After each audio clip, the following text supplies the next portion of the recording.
Tyler buys a rental property. Julian puts the same amount of money into index funds. Both are convinced they've made the superior financial move. However, they are both mistaken because one of them forgot to account for the hours, while the other forgot to account for the zeros. When you actually run the numbers over a 20-year horizon, the resulting gap is enough to make your stomach drop.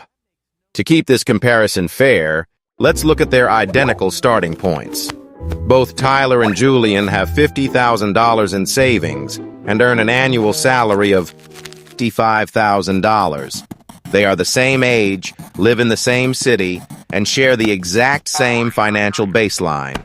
The only variable is what they do with that initial $50,000. Tyler decides to use his savings as a 20% down payment on a $250,000 rental property, a modest 3-bedroom house in a decent, stable neighborhood. He secures a 30-year fixed mortgage at a 7% interest rate. His monthly mortgage payment comes out to approximately $1,330. He quickly finds a tenant willing to pay $1,800 a month in rent. On paper, that looks like $470 a month in profit before he has spent a single dime on overhead.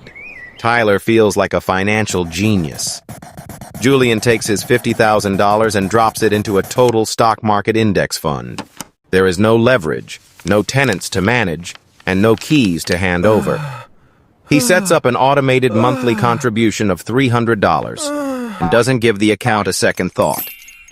When Julian's co-workers ask him about his investment strategy, he simply says, "I just stick to index funds." They nod politely and immediately change the subject. No one is impressed. On day one, Tyler has a physical house, a tenant, and a compelling story to tell at dinner parties. Julian has nothing but a brokerage account and a digital confirmation email. In terms of social status and feeling rich, it isn't even close. But feelings and mathematics are two very different things. For the first few years, Tyler is living the landlord's dream. The rent checks hit his bank account on the first of every month. He drives past the property on his way to work and thinks to himself, "I own that piece of the earth." He claims mortgage interest and depreciation on his taxes, shaving a couple of $1,000s off his tax bill each year. He is building equity with every monthly payment and watching comparable homes in the area slowly tick up in value. Everything about this investment feels tangible, real, and incredibly smart. Julian, meanwhile, logs into his brokerage account once a quarter. He sees the numbers fluctuate, up a little, down a little, then back up. In year one, his $50,000 grows to about $55,000. By year two, it's perhaps $61,000. It doesn't feel like anything significant is happening. He has no key in his pocket, no tenant texting him, and no physical asset he can point to from his car window.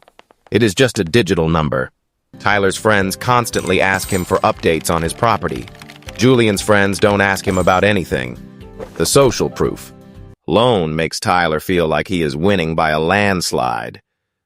However, let's look at the hard data through year three. Tyler has collected roughly $64,800 in total rent. His mortgage payments total about $47,880.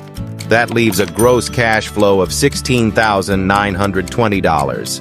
This sounds fantastic until you begin to subtract the hidden realities.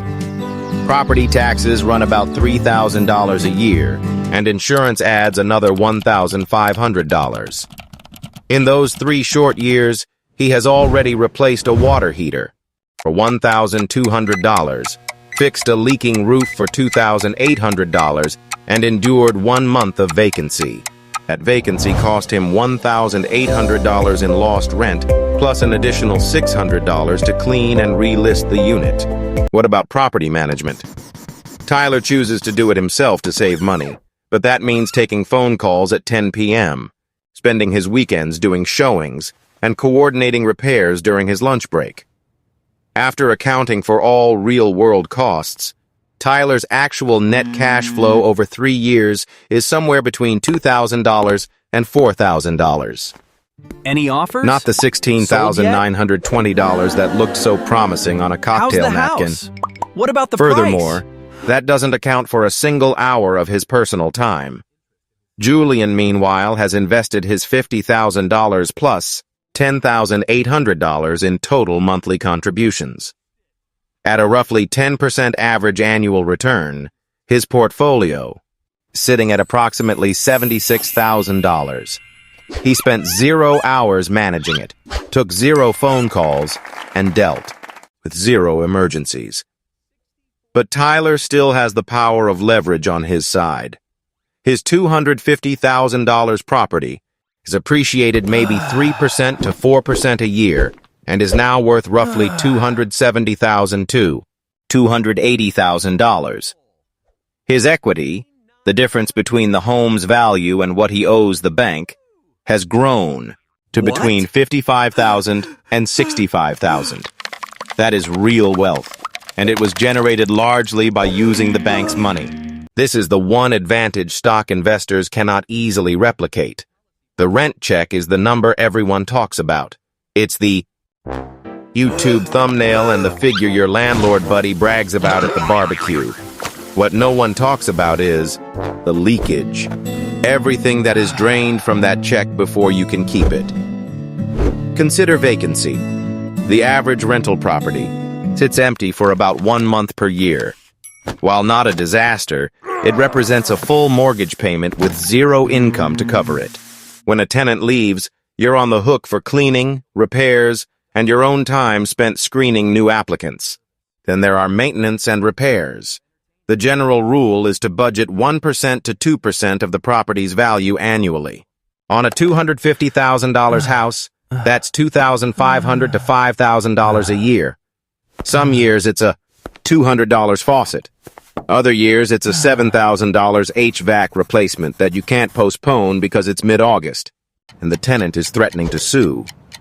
If Tyler hires a manager, 8% to 10% of his rent vanishes instantly. If he doesn't, he's working a part-time job for free. Then there is the risk of professional tenants, people who know how to exploit the eviction process to live rent-free for 6 months.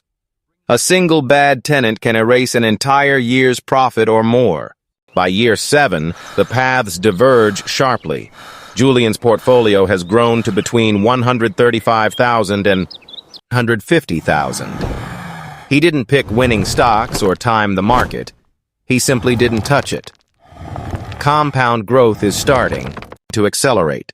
The gains on his gains are now generating more new wealth each year than his original contributions. By year 10, Tyler's property is worth roughly $350,000 with a mortgage balance of $166,000, giving him about $184,000 in equity. Julian's portfolio is sitting at roughly $180,000. They are surprisingly close in total wealth. Tyler might be slightly ahead due to leverage, but he also took on hundreds of thousands in debt, spent hundreds of hours of labor, and concentrated his entire net worth into a single asset, in a single zip code. Julian remained diversified across thousands of global companies and never lost a night of sleep. By year 20, the gap widens. Tyler's property might be worth $500,000 and his mortgage is nearly gone. His net profit from 2 decades of rent, after all expenses, might be $60,000 to $80,000. Julian's portfolio, assuming a 10% average return, has exploded to approximately $450,000. Of that, over $300,000 is pure compounding. No debt, no tenants, and no 2 a.m. emergencies. While their net worths are in the same ballpark, the quality of that wealth is vastly different. Tyler worked for his, Julian waited for his. Tyler dealt with illiquidity and stress. Julian enjoyed volatility, but maintained total freedom. And here is the mathematical kicker. If Julian had increased his monthly contribution by just $200, his 20-year total would jump to $600,000. In the stock market, increasing your input has a multiplier effect through compounding.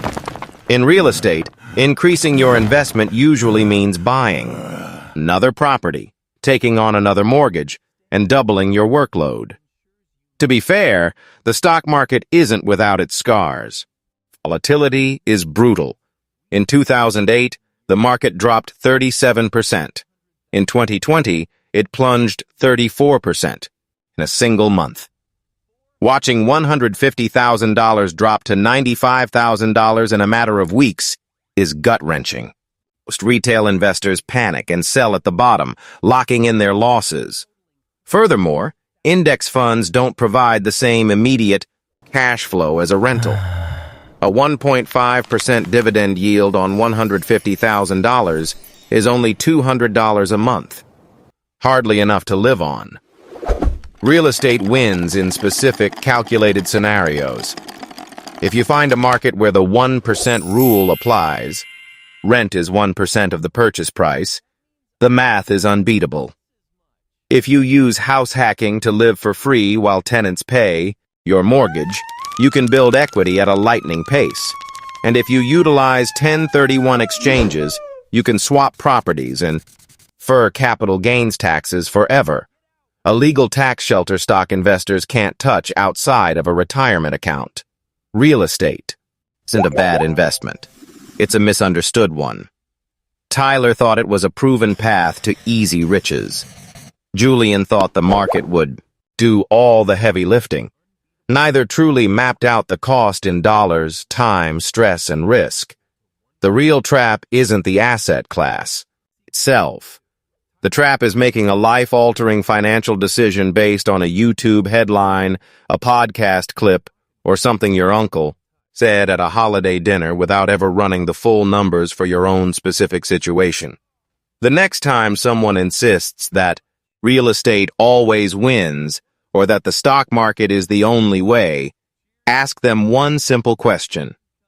Did you include everything? Because the answer that accounts for every dollar, every hour, and every zero is the only answer that actually matters.